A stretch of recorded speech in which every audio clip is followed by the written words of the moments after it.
राहुल गांधी जब विदेश की धरती पर गए हैं तब उन्हें देश के सिस्टम में खामियां ही सबसे ज्यादा याद आई।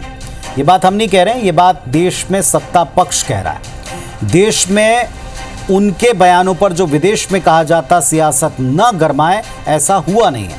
कांग्रेस और तमाम लोग भले ही राहुल गांधी को डिफेंड करें, लेकिन राहुल गांधी इस वक्त जब अमेरिका के दौरे पर हैं, वहाँ प्रवासी भारतीयों को संबोधित करने पहुँचते हैं, तो वहाँ भी उन्होंने भारतीय चुनाव आयोग और इलेक्टोरल सिस्टम पर सवाल उठाए, गंभीर सवाल उठाए।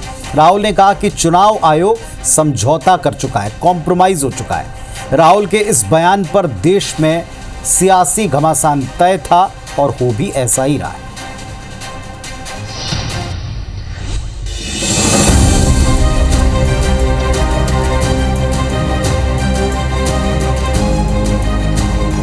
कांग्रेस सांसद राहुल गांधी महाराष्ट्र विधानसभा चुनाव के नतीजों को अभी तक पचा नहीं पाए हैं। महाराष्ट्र चुनाव में वोटिंग के आंकड़ों और चुनाव आयोग की भूमिका को लेकर देश में कई बार सवाल खड़े कर चुके हैं, लेकिन अब इसी मुद्दे को राहुल गांधी ने अमेरिका में भी उछाल दिया है। राहुल 2 दिन के अमेरिका के दौरे पर हैं, जहां के बॉस्टन शहर में प्रवासी भारतीयों को संबोधित करते हुए राहुल ने चुनाव आयोग पर कई गंभीर आरोप लगाए। More people voted in the Maharashtra assembly elections then there are adults in Maharashtra. This is the fact. The election commission gave us a figure, voting figure for 5:30 in the evening, and between 5:30 in the evening and 7:30 in the evening, when the polls were supposed to have closed, 65 lakh voters voted. Now that is physically impossible to happen, right? Because for a voter to vote, it takes approximately 3 minutes. And if you do the math, they not only refuse to give us the videography, they change the law so that now you're not allowed to ask for the videography.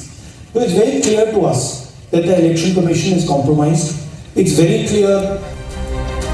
Maharashtra में फर्जी voting की बात राहुल गांधी ने भले ही विदेश में कही, लेकिन उनके बयान पर देश में अब घमासान मच गया है।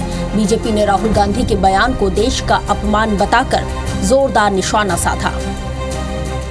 मैंने तो कल भी कहा था कि राहुल गांधी का ये रिकॉर्ड रहा है कि वो देश की इज्जत बाहर जाकर बिगाड़ते हैं। मैंने तो कहा कि बाबा महाकाल सद्बुद्धि दे। ये कांग्रेस का चरित्र और कांग्रेस के लोगों को चाहिए कि वो अपने नेता को कंट्रोल करें। ये बहुत ही दुख की बात है कि श्रीमान राहुल गांधी विदेश में जाकर अपने देश के संविधान ने जो संस्थाएं तैयार की है उनके प्रति इस प्रकार से झूठ बोलने का प्रयास करते हैं, भारतीय लोकतंत्र को बदनाम करने का प्रयास करते हैं। बार बार चुनाव हारने के बाद उनके ऊपर जो परिणाम हुआ है उसके चलते मुझे लगता है कि इस प्रकार की हरकतें वो कर रहे हैं। बीजेपी राहुल गांधी पर हमलावर हुई तो कांग्रेस नेताओं ने भी मोर्चा संभाला। राहुल गांधी के बयान को चुनाव आयोग की सच्चाई बताया।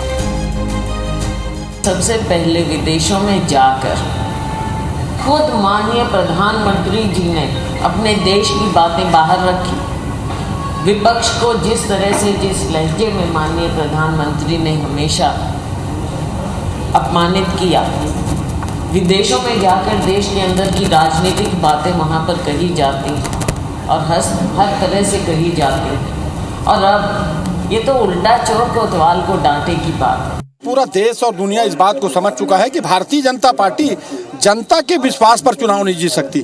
फर्जी मतदान कराना, फर्जी वोटर लिस्ट को तैयार कराना, महाराष्ट्र के चुनाव में जिस प्रकार से राहुल जी ने बाहर विदेश में जाकर जो बात कही है वो गलत बात नहीं। 1 करोड़ से ज्यादा मतदाता लोकसभा में नहीं थे, लोकसभा के चुनाव में नहीं थे, विधानसभा के चुनाव में अचानक कहां से आ गए? इतनी जल्दी वोटर लिस्ट में नाम कहां से जुड़ गया? इस प्रकार का निर्माण और इस प्रकार की स्थिति पूरे प्रदेश में और देश में बना रहे हैं, जिसकी वजह से वो विधानसभा और लोकसभा का चुनाव जीते हैं। राहुल गांधी ने इससे पहले भी कई बार महाराष्ट्र विधानसभा चुनाव में फर्जी वोटर्स को लेकर सवाल वो उठा चुके हैं। बहरहाल ये कोई पहली मर्तबा नहीं है जब राहुल गांधी के विदेश दौरे पर उनके बयानों पर विवाद खड़ा हुआ हो। अब सवाल ये है कि आखिर हर बार राहुल के विदेश दौरे पर देश में सियासत आखिर क्यों तेज हो जाती है?